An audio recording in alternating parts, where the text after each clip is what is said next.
Hey guys, it's Brittany.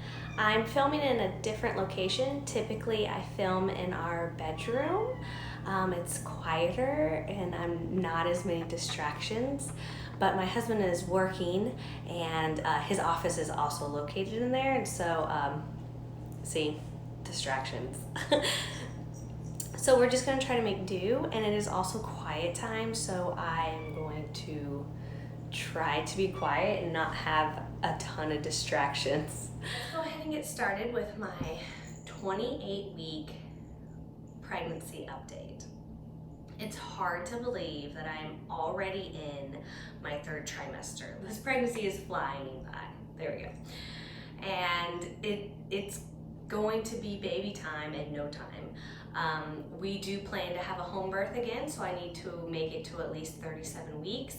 And when I looked up that date, I have roughly 60 more days until I am 37 weeks. So I need to get my butt in gear and start getting things ready. But let's go ahead and start with weight.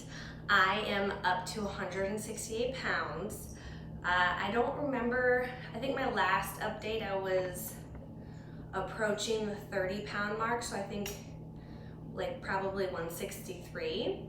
And that was over a month ago, so that's about right, about 4 or 5 pounds in the past month, especially since he has packed on a ton of weight since my last update at 24 weeks.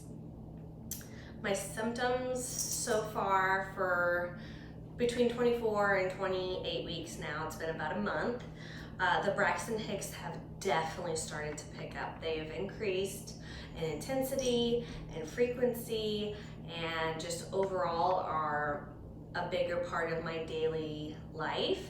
There is periods of time where I can go where I will only have a handful. My uterus is pretty calm. It's not really bothering me. And then I can have days where they are intense, they're extremely painful, and I really have to alter my activities that day to accommodate them.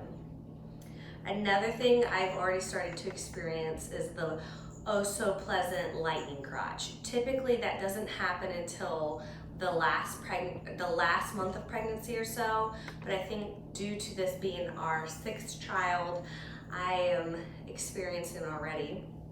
And accompanying that is the intense cervical pressure. And it is starting to have some negative effects, but we'll get into that when I go over my latest ultrasound. Another big development, which is why I didn't have a 26-week update, is I got extremely sick. I started out with just a regular cold, and it kind of just seemed to settle into my chest and would not go away. I only had one day with a fever, and I got it to break on its own. It developed into pneumonia, which lasted about 3 weeks, and it was terrible.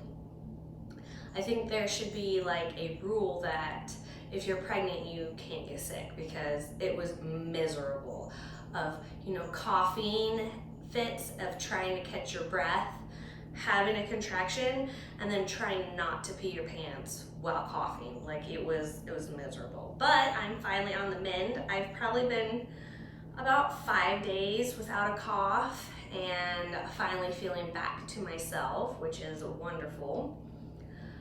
Another thing that has developed over this last month is we went from having, kicks and, movement to like, now his movement will jerk my whole body sometimes if I'm not prepared for it. His movements are so big and so strong that you can see it from across the room most of the time. He is extremely, extremely strong, and he's a very active little boy. So that has been, it's been fun for the kids, because they'll just be leaning next to me and he will just jerk and shake my whole belly, and they'll be like, I can feel him. So lots of big movement, and I know this will only last a few more weeks until he is even bigger, and then the movements will kind of change. They won't be so drastic because he won't have as much room. I have also noticed that my colostrum, or my milk, is starting to come in. If I have on certain type of shirts, I can have some leakage, but I'm not surprised since I have nursed all of my other children for at least 13 to 14 months per baby. I wasn't too concerned on the whole colostrum milk coming in. I live in the South, if you don't know me personally, and it is ungodly hot. And I have started to notice if I'm on my feet a lot or even just at the end of the day, it really doesn't matter. I think it has to do with the heat also, as I'm starting to experience swelling in my feet. It's not to the point where it's like super concerning, but I'm usually one who has zero swelling whatsoever the whole entire pregnancy. So it's just uncomfortable, makes your feet feel really tight. And usually by nighttime when I'm in the shower, I'm kind of over it, like my feet hurt, they're swollen, I'm ready to get off of them. So, ultrasounds. I have been on the 2-week schedule for the past few months, and 2 weeks ago at 26 weeks, while I was having the pneumonia, I did go in and go ahead and have my scan. At that scan, we also did a growth check, and at that point, I was unaware of him measuring large. Granted, I knew I was large and I knew I had gained quite a bit of weight, but I did not expect the numbers to be what they were. At that scan, little man is now registering in the 95th percentile for overall growth, which is gonna be a huge baby. I'm not really all that concerned. My body is not gonna make a baby bigger than I can push out, but I mean, obviously I would rather push out an 8-pound baby instead of a 9.5 or 10-pound baby. At 26 weeks, he was weighing 2 pounds 5 ounces and was measuring almost 2 weeks ahead. So we are monitoring his growth. There's nothing we can do about it, but it's just some interesting facts to kind of keep in the back of my mind. At that scan at 26 weeks was also measuring my AFI, my amniotic fluid index was measuring extremely high. No, not extremely high, but it was 26, when ideally they like to see it less than 19. Anything over, I think it's 22 or 23 is considered poly, or it is an excess of fluid. And that is, it's just very uncomfortable to have that much extra fluid. There are some risks that go with that at labor, but mostly it's just uncomfortable because you have all of the extra fluid on top of a larger baby, on top of an irritable uterus, and I'm only 5 feet tall, so it's just a lot for my frame to try to carry. But good news is I had a scan Monday when I was exactly 28 weeks, and my AFI has come down to 19, which is pretty amazing. It kind of shows that the diet possibly is working. The lower the sugar, the lower extra sugar that baby's getting, and so there's not as much fluid buildup around him. So I have felt like the discomfort has gotten a little bit better, but he's also growing, so it's hard to tell. At that scan, it was not a growth scan, just a regular cervical length check and an AFI check. So my AFI, as I had said earlier, was back in within normal range, you know, right at the cutoff, but back within normal range.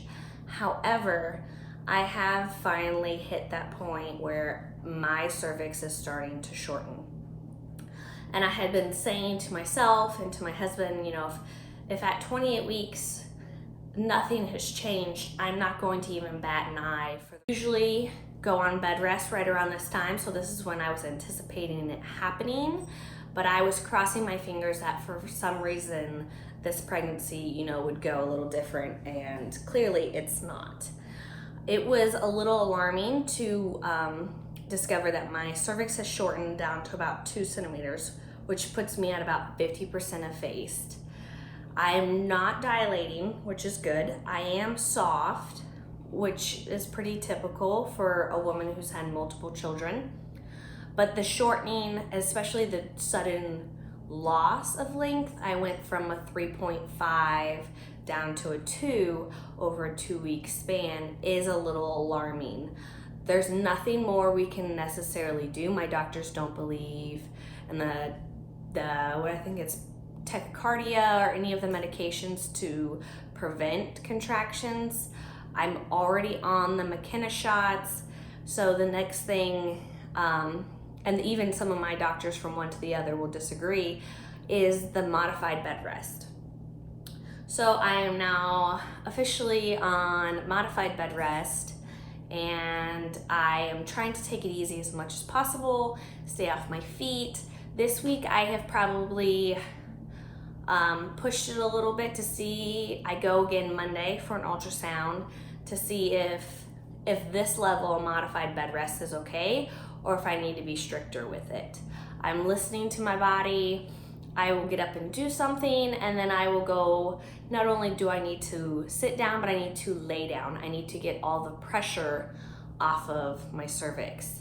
Because when we measured it, it was being what they call a dynamic cervix. So you could see with the pressure of the baby pushing on it or a contraction is when it would shorten down. So for me, in my case, clearly it is a weight or pressure issue with the cervix. You can have just a completely incompetent cervix, which will shorten on its own and stay short, and it kind of stays stable. Or you can have something what they call, like what I have, a dynamic, where we actually watched it in live, funneling where the baby's head sits internally and shrinking down to a 2. So I was anticipating it. It's not my favorite part of pregnancy. I wish I didn't have to deal with this, and then I'd probably have, a million babies. But it's a part of our plan now for the next few weeks. I definitely need to make it to 37 weeks so we can have our home birth.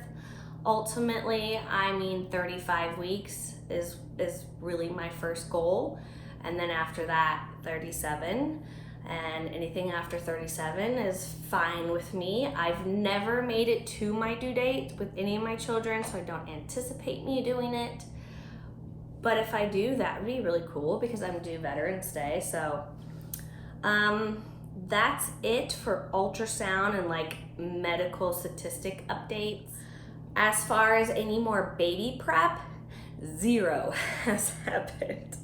And this past month, I really thought, we would get this done and we'd get that done. My husband did take down the crib and move it to the boys' room where the boy/nursery will be. And Daphne has now been moved to her big girl bed. She has the cutest little princess toddler bed, and hopefully I can insert some footage of that here. Hey guys, so I did a great thing on my own yesterday. I changed out the crib for Daphne's little bedding. Looks like this. Did a great job. It was solid.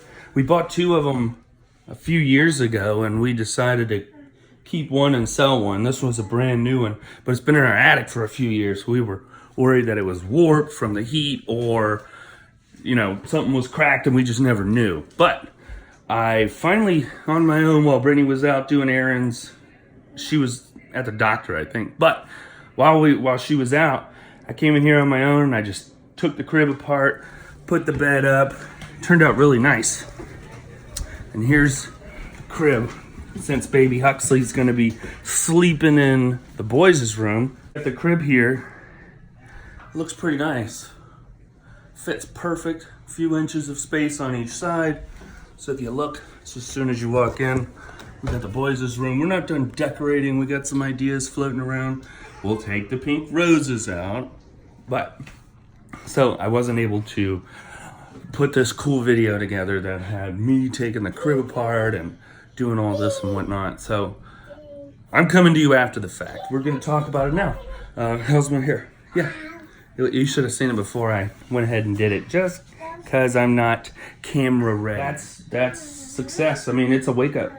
It's a wake up call. you know, it's kind of the realization that the baby's actually coming soon. So, really puts it into perspective. Only a couple of more months. Thanks, I've gotten guys. that done so far with baby prep, but besides that, nothing has happened in the baby prep area. So we're already at the end of August. I have 60 days till I'm green light for my home birth. So that has been my new main focus, is starting to really prepare and get my birthing kit and get all my supplies gathered and get all the goodies I'm possibly need, and shower curtain liners, and you know, just making sure that I have everything on hand for the birth of this little one. But anyways, let's get on to the fun stuff. I will show you my 28-week bump. Yes, it is ginormous. Yes, I know this. No, I'm not due any day. No, it's not twins. I hear this all the time. And I carry very large. But here is little man at 28 weeks. I feel like I am carrying him more out front than I did with, say, my girls, which I'm not complaining about. 28 weeks. I have, what, 12 weeks to go?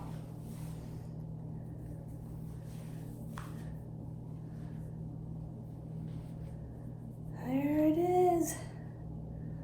Little man Huxley.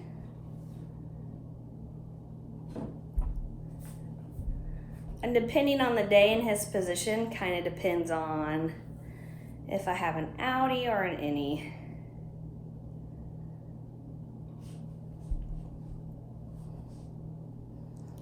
As you can see, he is definitely a big boy, and now he's kicking. I don't really have the winded issues because he stops right about here and takes up everything else, but then it makes him extremely low, as you can see. Oh, my poor abs. If you like this video, please hit that subscribe button to follow me along on the rest of my journey with this pregnancy. Give this video a thumbs up, and I'll see you guys in 2 weeks unless something drastic happens. Bye.